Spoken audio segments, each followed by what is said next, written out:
திருத்தணியிலிருந்து வேலூருக்கு சென்ற தனியார் பேருந்து நடத்துனரை பேருந்திலிருந்து தள்ளிவிட்ட மதுபோதை ஆசாமி, படுகாயம் அடைந்த நடத்துனர். திருவள்ளூர் மாவட்டம் திருத்தணியில் அண்ணா பேருந்து நிலையத்திலிருந்து வேலூருக்கு தனியார் பேருந்து ஒன்று புறப்பட்டது. இந்த பேருந்தில் 100க்கும் மேற்பட்ட பயணிகள் இருந்தனர். இந்த பேருந்து திருத்தணி பழைய கமலா தியேட்டர் பஸ் நிறுத்த பகுதியிலிருந்து சிறிது தூரம் புறப்பட்டது. அப்போது அந்த பஸ்ஸில் இருந்த நடத்துனர் சண்முகம் பேருந்தில் இருந்த மதுபோதை ஆசாமி ராஜா என்பவரிடம் டிக்கெட் எடுக்க கூறியுள்ளார். அதெல்லாம் எடுக்க முடியாது என்று தகாத வார்த்தையில் நடத்துனரை பேசி அந்த மதுபோதை ஆசாமி பேருந்திலிருந்து திடீரென்று நடத்துனர் சண்முகத்தை பஸ்ஸிலிருந்து வெளியே தள்ளிவிட்டார். இதில் எதிர்பாராத விதமாக வெளியில் விழுந்த நடத்துனர் படுகாயமடைந்து மயக்கமடைந்தார். பஸ்ஸில் இருந்த பொதுமக்கள், அந்த பகுதியில் இருந்த பொதுமக்கள் நடத்துனரை கீழிருந்து தூக்கி முதலுதவி சிகிச்சை அளித்தனர்.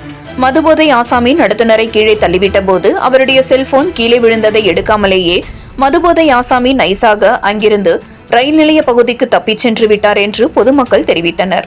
இந்த சம்பவம் குறித்து திருத்தணி போலீசார் விசாரணை மேற்கொண்டு மதுபோதை ஆசாமியை தேடி வருகின்றனர். சென்று கொண்டிருந்த தனியார் பேருந்திலிருந்து நடத்துனரை மதுபோதையில் இருந்த ஆசாமி தள்ளிவிட்ட சம்பவம் இந்த பகுதியில் பெரும் பரபரப்பை ஏற்படுத்தியது.